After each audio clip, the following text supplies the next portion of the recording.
ఆడబిడ్డలను నేను అడగదలుచుకున్న 10 సంవత్సరాలు ఆనాటి పాలనను చూసిండ్రు 15 నెలల ఈనాటి పాలనను మీరు చూస్తున్నారు ఆనాడు ఎప్పుడైనా ప్రభుత్వం మీ పట్ల ఏ విధంగా వ్యవహరించిందో ప్రభుత్వం మీ పట్ల ఏ విధమైన వివక్ష చూపించిందో మీరు చూస్తున్నారు ఇయాల మన ప్రభుత్వం మీ ప్రభుత్వం ఇందిరమ్మ ప్రభుత్వం వచ్చిన తర్వాత అన్ని సంఘాలను మా అధికారులను సమన్వయపరిచి మా మంత్రులను సమన్వయపరిచి ఖచ్చితంగా సంఘాలన్నిటినీ ఏకీకృతం చేయాలి సంఘాలకు సహాయం అందించాలి సంఘాలను బలోపేతం చేయాలి ఎప్పుడైతే ఈ సంఘాలను బలోపేతం చేసి ఆర్థికంగా నిలబెడతామో అప్పుడే తెలంగాణ రాష్ట్రం $1 ట్రిలియన్ ఎకానమీని మనం సాధించాలి అంటే ఆడబిడ్డలు కోటీశ్వరులు కావాలి అని మంత్రివర్గంలో మేము మాట్లాడి నిర్ణయం తీసుకున్నాం అంతర్జాతీయ వేదికల్లో జాతీయ వేదికల్లో నేను పదే పదే మాట్లాడిన మా తెలంగాణ రాష్ట్రం $1 ట్రిలియన్ ఎకానమీని ఈరోజు సృష్టించబోతున్నామని అది నా శక్తి మీద విశ్వాసంతోనో నా పనితనం మీద నమ్మకంతోనో కాదు నా నమ్మకం మా ఆడబిడ్డలు నా విశ్వాసం మా ఆడబిడ్డలు 1 కోటి మంది ఆడబిడ్డలను కోటీశ్వరులను చేసిన రోజు తెలంగాణ రాష్ట్రం యొక్క ఆర్థిక వ్యవస్థ $1 ట్రిలియన్ ఎకానమీని చేరడం అనేది పెద్ద సమస్య కాదని నేను ఈ వేదిక మీద నుంచి మాట్లాడదలుచుకున్నా మా ఆడబిడ్డలకు గతంలో పాఠశాలల సంగతి తెలియదు మా ఆడబిడ్డలకు గతంలో ఐకేపీ కేంద్రాలను నిర్వహిస్తే వాళ్లకు రావాల్సిన నిధులు ఎప్పుడు వస్తాయో తెలియదు కానీ ఈనాడు మన ప్రభుత్వం వచ్చిన తర్వాత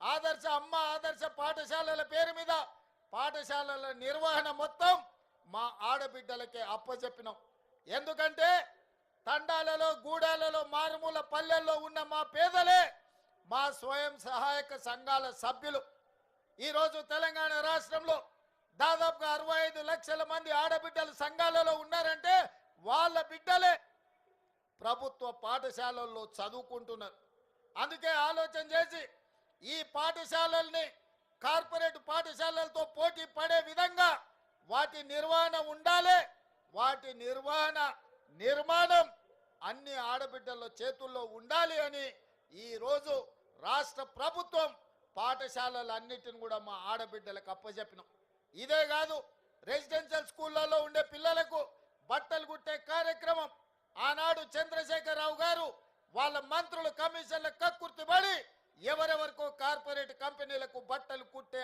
ఆర్డర్ ఇచ్చిండ్రు కానీ మన ప్రభుత్వం వచ్చిన తర్వాత బట్టలు కుట్టే చేతి వృత్తి ఈనాడు మా ఆడబిడ్డలకు చేతనవును ఇంట్లో కూర్చున్నా ₹1000 సంపాదించాలి అన్న ఆలోచనతోని 1,30,00,000 జతల బట్టలు రెసిడెన్షియల్ స్కూళ్ళల్లో ఉండే ఆడపిల్లలకు మగ పిల్లలకు పాఠశాల తెరిచిన మొదటి రోజే బట్టలు అందించే విధంగా ఈ రోజు బట్టలు కుట్టించే కార్యక్రమం మా ఆడబిడ్డలకు ఇచ్చినాం ఆనాడు ₹25 ఉండే కుట్టుగోళ్ళు మరి ఈనాడు మా ఆర్థిక మంత్రి బట్టి విక్రమార్క గారు దాన్ని ₹75కు పెంచి మా ఆడబిడ్డలకు గిట్టుబాటు కావాలి లాభసాటిగా ఉండాలి ₹4 సంపాదిస్తే వాళ్ళ కుటుంబానికి ఉపయోగపడుతుందని చెప్పి ఈరోజు ₹75 ఇచ్చినాం ఇదే కాదు జిల్లా కేంద్రాలలో ఇందిరా మహిళా శక్తి భవనాలు ఉండాలి మీ సమావేశాలు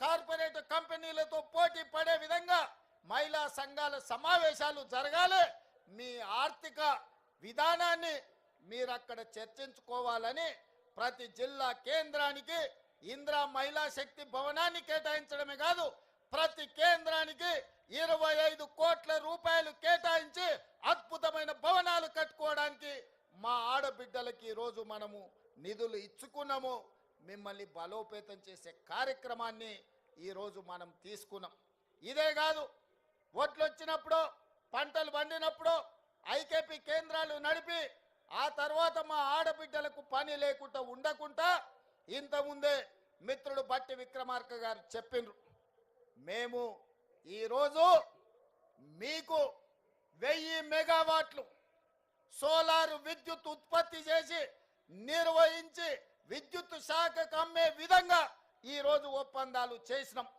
మా ఆడబిడ్డలు ఇందులో చాలా మంది చదువుకున్న వాళ్ళు ఉన్నారు, పీజీలు పిహెచ్డి చేసిన వాళ్ళు సంఘాలలో సభ్యులు ఉన్నారు. నేను అడుగుతున్న ఈరోజు మా ఆడబిడ్డలు, మా చదువుకున్న వాళ్ళు, మా సోదరి మనులను, ఆనాడు సోలార్ విద్యుత్ ఉత్పత్తి అంటే అదానీ అంబానీ కార్పొరేట్ కంపెనీలు చేసే వ్యాపారంగా చర్చ జరిగింది.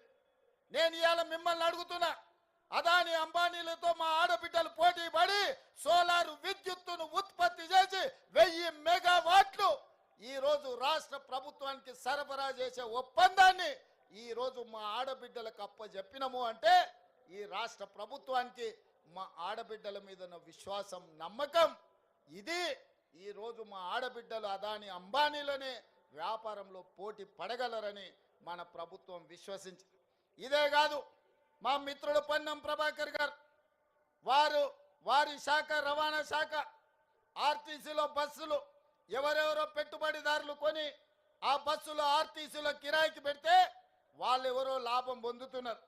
అందుకే మిత్రుడు పొన్నం ప్రభాకర్ గారితో మాట్లాడి, మీరు మీ ఆర్టీసీలో బస్సులు ఎవరికో లీజులకు ఇవ్వడం కాదు, మా ఆడబిడ్డలతో బస్సులు కొనిస్తాం, 1000 బస్సులు మా ఆడబిడ్డలతో కొనిచ్చి మీ ఆర్టీసీకి అద్దెకిస్తాం, తీసుకోవాలని చెప్పి వారితో మాట్లాడిన. వారి శాఖ ఎండి సజ్జనార్ గారు వాళ్ళందరూ ఆలోచన చేసి ఈ బస్సులు ఈ రోజు ఇస్తున్న బస్సులు ఆషామాషి బస్సులు కాదు, ఎలక్ట్రిక్ బస్సులు ఇప్పుడే 150 బస్సులు ఇక్కడనే ఇదే పరేడ్ గ్రౌండ్ లో మీ కళ్ళ సాక్షిగా ఈ రోజు బస్సులను ప్రారంభించుకున్నాం. రాబోయే రోజుల్లో 1000 ఎలక్ట్రిక్ బస్సులకు యజమానులు ఇవాళ మా ఆడబిడ్డలు కాబోతున్నారు. ఎవరో పెద్ద పెద్ద ట్రావెల్స్ వాళ్ళు చేసే వ్యాపారం, డబ్బులున్నోళ్ళు, కేసీఆర్ బంధువులు ఆర్టీసీలో అద్దెకు పెట్టుకునేది.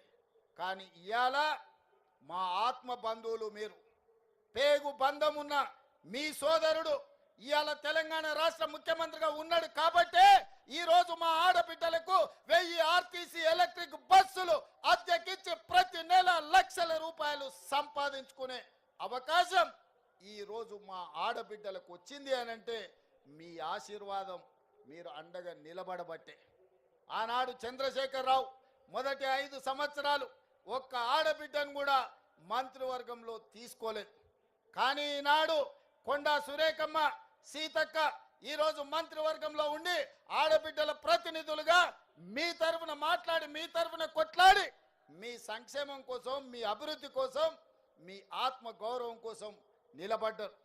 ఇవాళ మహిళా కమిషన్ నుంచి మొదలు పెడితే కార్పొరేషన్ల వరకు ప్రతి ఒక్కరిని ఈరోజు మన ప్రభుత్వం మహిళలకు సముచితమైన స్థానం ఇచ్చింది. ఇదే కాదు, ఇవాళ నేను గుర్తు చేయదలుచుకున్నా, మా మేయర్ గారు ఉన్నారు వేదిక మీద, మా డిప్యూటీ మేయర్ గారు ఉన్నారు, మా ఆడబిడ్డలు ఎంపీపీలు, జడ్పీటీసీలు, జిల్లా పరిషత్ చైర్పర్సన్స్, సర్పంచులుగా ఉన్నోళ్ళు ఉన్నారు.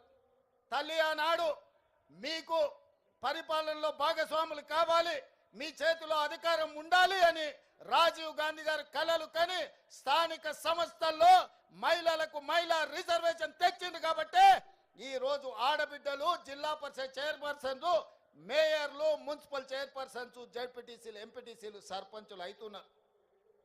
ఈ అభివృద్ధిని, మీ పనితనాన్ని చూసి శ్రీమతి సోనియా గాంధీ గారు చట్ట సభలలో ఎమ్మెల్యేలుగా, ఎంపీలుగా, ఎమ్మెల్సీలుగా ఆడబిడ్డలు రాణించాలని రాజ్యసభలో మహిళా రిజర్వేషన్ పాసు చేసి ఇవాళ మహిళలకు చట్ట సభలలో రిజర్వేషన్లు కాంగ్రెస్ పార్టీ సోనియా గాంధీ గారు కల్పించారు. ఇక్కడ ఉన్న మా ఆడబిడ్డలందరికీ నా సూచన ఒక్కటే, రాబోయే ఎమ్మెల్యే ఎన్నికల్లో, ఎంపీ ఎన్నికల్లో 33% మహిళలు ఎమ్మెల్యేలు, ఎంపీలు కాబోతున్నారు. మీలో నైపుణ్యం ఉండి నాయకత్వ లక్షణాలు ఉన్న ఆడబిడ్డలకు టికెట్లు ఇచ్చి మిమ్మల్ని ఎమ్మెల్యేలుగా గెలిపించుకునే బాధ్యత, ఎంపీలుగా గెలిపించుకునే బాధ్యత మీ సోదరుడిగా, మీ అన్నగా నేను తీసుకుంటా అని చెప్పి మా ఆడబిడ్డలకు మాట ఇస్తున్నా. మీరు నాయకత్వ లక్షణాలను పెంపొందించుకోండి, సమాజానికి సేవ చేయాలని ఆలోచన పట్టుదలతో ముందుకు రాండి అని చెప్పి ఈరోజు మా ఆడబిడ్డలకు చెప్పదలుచుకున్నా. అందుకే ఇవాళ మీరు ఆలోచన చేయండి, ఆనాడు ఇందిరమ్మ, ఆ తర్వాత ప్రతిభా పాటిల్, ఆ తర్వాత మీరా కుమార్, ఈనాటి వరకు మహిళలకు తెలంగాణ రాష్ట్రం ఇచ్చిన సోనియమ్మ ఆశీర్వాదంతోని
ముందుకు వెళ్తున్నాం.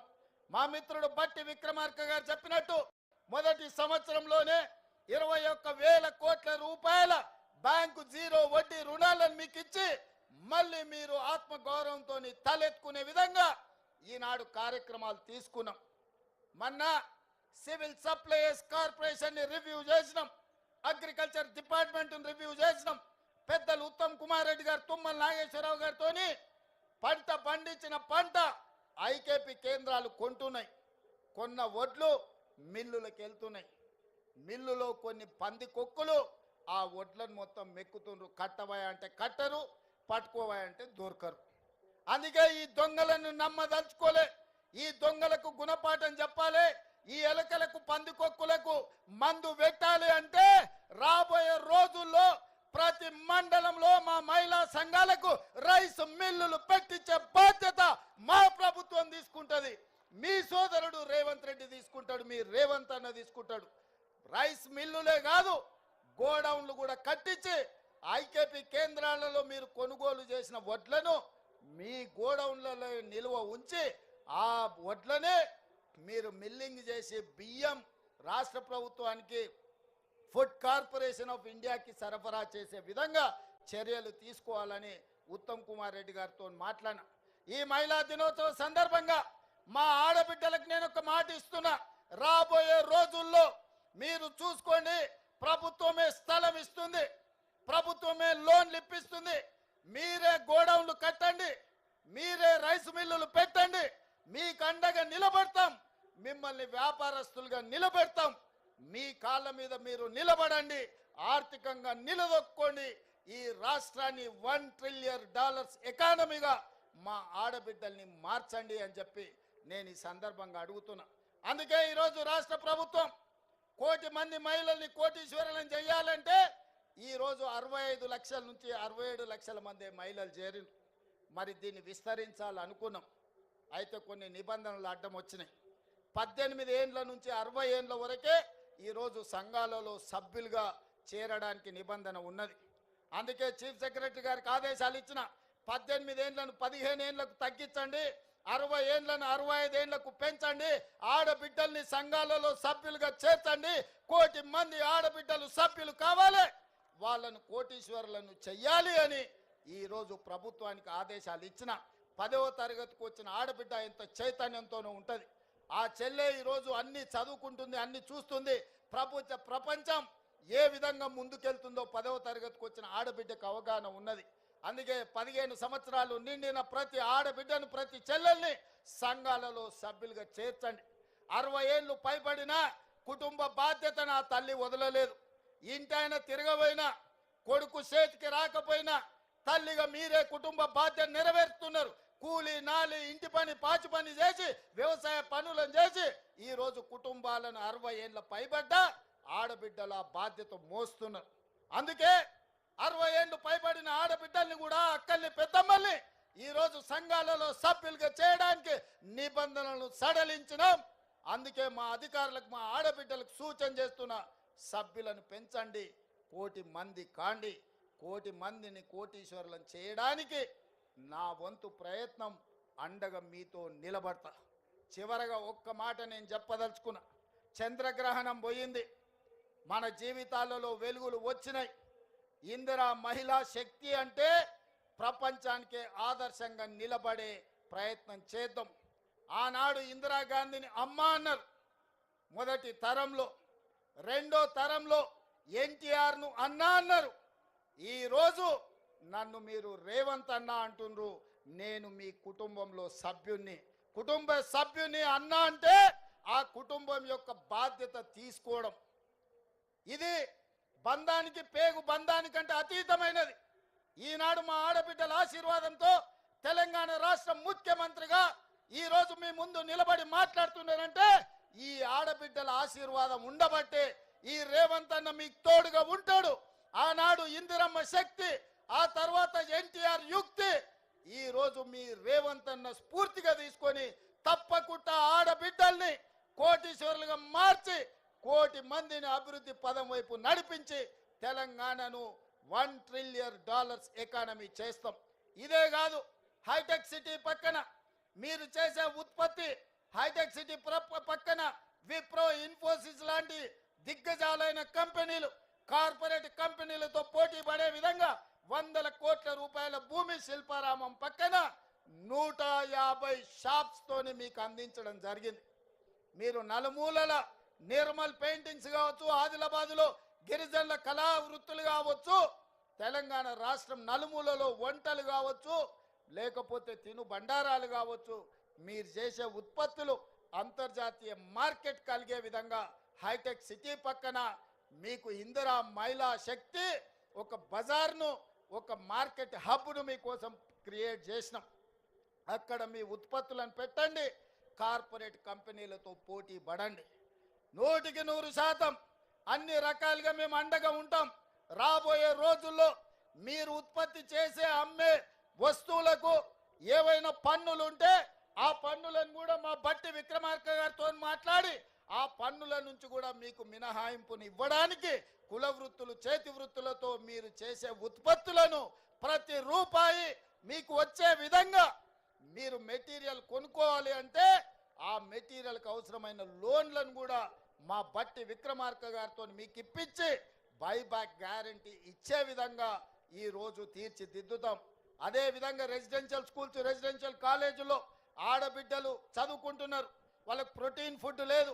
మీరు ఉత్పత్తి చేసిన ఏ మండలంలో ఆ మండలంలో హాస్టళ్ళకి సరఫరా చేసే విధంగా మీ పిల్లలకు మంచి భోజనం, మంచి ఉత్పత్తులు అందించే విధంగా భవిష్యత్తులో నిర్ణయం తీసుకోబోతున్నాం.